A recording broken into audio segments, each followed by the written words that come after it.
On parle beaucoup de parler en langue, mais peu prennent le temps de vraiment comprendre ce que c'est. Dans la Bible, ce nom apparaît le jour de la Pentecôte, quand les apôtres reçoivent l'Esprit Saint.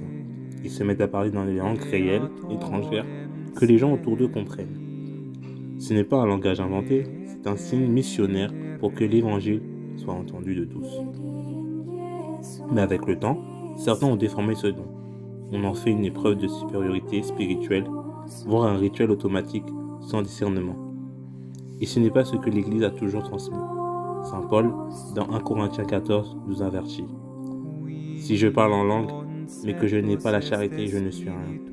Il ajoute, tout doit se faire dans l'ordre avec sagesse et surtout que l'amour vaut plus que tous les dons visibles.